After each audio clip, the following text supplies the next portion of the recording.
Great. So let's turn to one of those difficult situations. Let's ask Jim Harrison, who comes out of the Utility Workers Union and is representing people who work for some of those coal-fired power plants. Also represents people who are building the new transmission lines that we need. So Jim sees both sides of the equation. People who are doing some of the dirtiest jobs in the country today, but people who are also fixing and cleaning things up. How do you balance those needs, Jim, and why is it important to be at the table?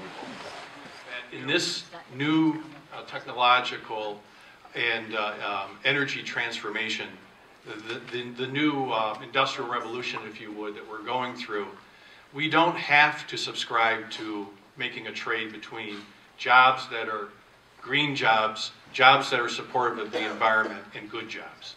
That we shouldn't be forced into making that trade, and we're not going to be forced into making that trade.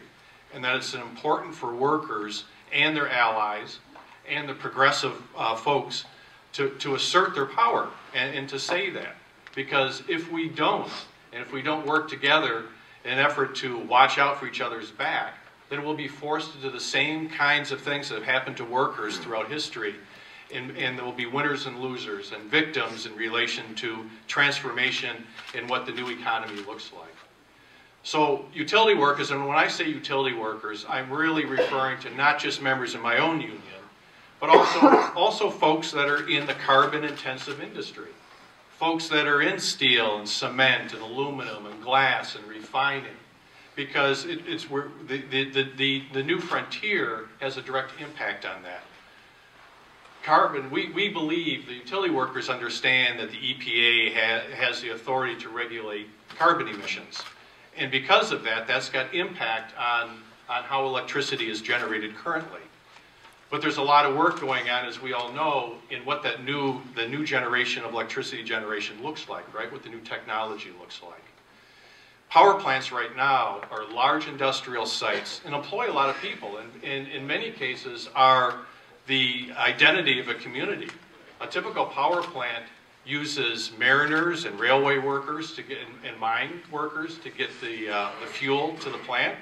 It uses many skilled trades, electricians and fitters and plumbers and sheet metal workers and all kinds, electrical workers, all kinds of trades in relation to working in the plant itself. And there's a lot of downstream supply side that goes into that. So they have a lot of employment that is tied to that.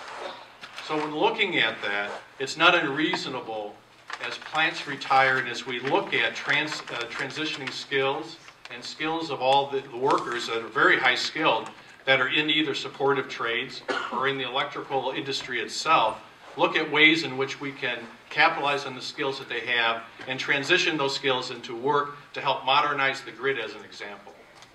As both Dave and Leo have pointed out, you know, the American Society of Engineers, I think, have pegged it at $550 million, or billion, excuse me, $550 million a year over the next 20 years that infrastructure in this country desperately needs an effort in order for us to move to the spot where we need to be to prevent from losing trillions of dollars of lost gross domestic product and lost jobs.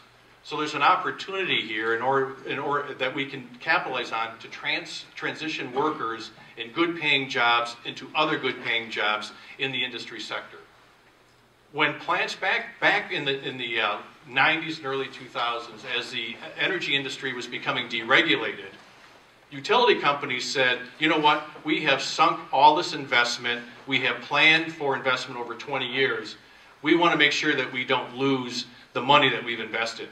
And so it was considered unacceptable, and they were considered stranded costs. Well, when a facility, a carbon-intensive industry shuts down, or when a facility, power plant shuts down, workers are stranded, and so are communities. And it is not only fair, but makes a lot of economic sense to address that in a fashion in which workers are taken care of and the communities themselves are taken care of. A power plant in Michigan recently closed. Now that plant, it was an old plant, it was going to close at some point in the future, but it also pumped $3 million worth into the local economy in taxes, $500,000 into the county, and the other $2.5 million into public schools and library in the city itself that was in there. There should be a way, in an effort to finance transitioning workers in their communities so that we can use economic development, grow opportunities in which workers can transition into infrastructure repair as well. And so what the utility workers have been talking about and proposing along with the Blue Green Alliance is the idea, there's a number of ways to do this, but the idea is a wire charge on distribution and transition. Stockholders shouldn't be the ones to make out when plants close. Workers and communities, and that money can be utilized to help support workers and their communities to make sure that there is indeed a just transition. So I think that's a solution that we can really look at.